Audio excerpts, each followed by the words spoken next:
Salut les mams. Alors aujourd'hui on va parler, si Dieu veut, des signes avant-coureurs de l'accouchement, ceux qui ne doivent pas nous faire aller à l'hôpital. Je précise bien, c'est bien les signes précoces d'un travail, donc que le corps commence à faire son travail, se préparer à l'accouchement, mais on ne va pas encore à la maternité. Donc bienvenue à toutes, je suis Meira Nissan, doula et préparatrice à l'accouchement, et j'aide les femmes à aimer leur accouchement. Voilà, donc aujourd'hui on va parler de plusieurs signes. Donc certains signes n'apparaissent pas chez toutes les femmes et pour certaines il apparaît vraiment au moment de l'accouchement. Donc voilà, pas de stress si vous n'avez pas encore vu ces signes-là et que vous êtes à 39 semaines, bébé arrive quand même. Donc on a un premier signe qui est la perte du bouchon muqueux qui peut apparaître jusqu'à 2 semaines avant l'accouchement. Et jusqu'à quelques jours et certaines fois même pendant le travail. Donc ça veut dire que le corps est en train de se préparer effectivement à l'accouchement et que l'accouchement est imminent. Encore une fois, imminent peut être 2 semaines. D'accord? Quand on a passé 9 mois, 2 semaines c'est imminent. Donc on a en fait le bouchon muqueux. Ce qui se passe c'est que en fait on a la poche où il y a la poche des os, où à l'intérieur il y a notre petit bébé à l'intérieur qui grandit tout au chaud, l'eau et le placenta qui est collé entre la paroi en fait de l'utérus et cette poche des os qui est reliée par le cordon ombilical à notre bébé. C'est par là donc qu'arrive tout l'oxygène et la nourriture, les nutriments nécessaires à la croissance de notre bébé. Pour fermer ce sac et pour le rendre complètement imperméable, il y a un bouchon muqueux qui s'est formé en fait au fur et à mesure dans le début de la grossesse. Quand cette poche des os a commencé à grandir, ça a créé un bouchon muqueux. D'accord? Donc ça rend cette poche complètement imperméable. Et il peut descendre, il peut tomber graduellement, c'est-à-dire voilà, en petites choses, en petites pertes, ou alors ça peut être vraiment en une fois. En général, au niveau de la texture et de l'aspect, ça va ressembler un petit peu à du blanc d'œuf, peut-être teinté de rose, de marron, un petit peu de sang. Un deuxième signe, c'est que, et ça se passe plus pour les premières grossesses, c'est la descente du bébé. Voilà, donc je sais qu'il y a ce gros truc de regarder tout le temps le ventre est bas, le ventre est haut. Le ventre est haut et le ventre est bas, c'est plus une histoire de position du bébé et pas forcément de s'il est engagé dans le bassin. Ce qu'on va plus regarder, c'est la sensation de la femme. Au niveau du diaphragme, on a une tendance à avoir des douleurs dans les côtes et peut-être du mal à respirer pendant la grossesse. Et il y a un moment où ça a une espèce de libération comme ça. Alors on le ressent pas toutes. En plus, on peut le ressentir vraiment au moment de l'accouchement parce que, encore une fois, quand c'est pas un premier accouchement, le bébé peut descendre vraiment au moment de l'accouchement. Donc ça se trouve on ne l'aura pas senti avant, mais cette espèce de pression qui descend, et donc une pression par contre plus forte au niveau voilà, de toute la zone pelvienne.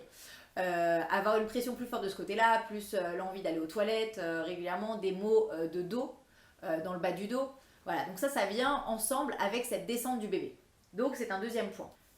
Alors un troisième point, un autre signe avant-coureur, c'est cette envie, cette espèce de regain d'énergie, d'accord, qui va nous faire avoir envie de tout préparer à la maison.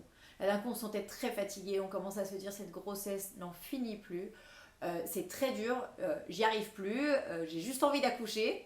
Et d'un coup il y a une espèce de regain d'énergie et on a envie de préparer. Et on a envie de préparer la chambre et on a envie de faire toutes les machines pour préparer les affaires de bébé, préparer le sac pour la maternité, préparer la maison, peut-être de la nourriture pour après quand on va revenir de la maternité ou le temps on n'est pas là si on a des enfants à la maison.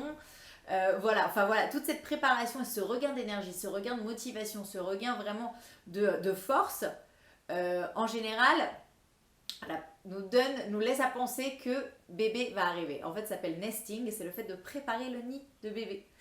Mais chez certaines femmes, il arrive beaucoup plus tôt que la fin de grossesse, mais c'est vrai que c'est quelque chose qu'on retrouve régulièrement, ce regain d'énergie. Donc voilà, un petit signe aussi auquel vous pouvez prêter attention et voir si ça vous arrive, si vous êtes à 39, 40 semaines ou plus, ou moins.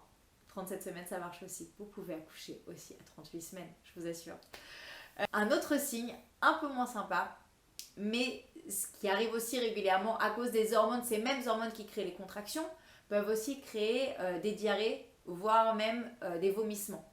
Donc, regardez quand même si vous avez mangé quelque chose qui n'était pas bon, si vous êtes attrapé un virus, mais d'une manière générale, quand c'est en fin de grossesse, si on n'a pas forcément à s'inquiéter de quelque chose, pas besoin de courir non plus chez le médecin pour ça, pensez à beaucoup s'hydrater, très très important. Et à se reposer et à voir voilà, comment ça avance. Mais c'est un signe qui peut être avant-coureur. Donc voilà, tous les premiers signes qui peuvent arriver, donc jusqu'à 2 semaines avant l'accouchement. Donc ces signes pour lesquels on ne court pas à la maternité. Si on a une peur, si on a une angoisse, on n'hésite surtout pas à aller chez son gynécologue, aller se faire ausculter. Voilà, surtout en fin de grossesse, on ne se laisse pas dans l'angoisse ou dans l'inquiétude. Mais voilà, c'est les signes à savoir que le corps est en train de se préparer. Dans une prochaine vidéo, Bezrat Hachem, on parlera vraiment des signes qui nous font aller à la maternité. À quel moment on doit sortir pour aller à l'hôpital?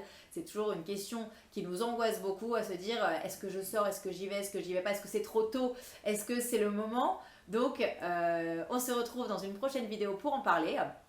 Mais en attendant de se retrouver dans une prochaine vidéo, je serais très contente que vous me commentiez sous cette vidéo vos impressions, quels signes précurseurs vous avez eu pour vos propres accouchements, si vous avez déjà accouché avant, ou là maintenant si vous êtes dans le 9e mois, prête à accoucher, si vous avez vu des signes, si vous avez senti des choses différentes, des changements que j'ai cités ou que je n'ai pas cités.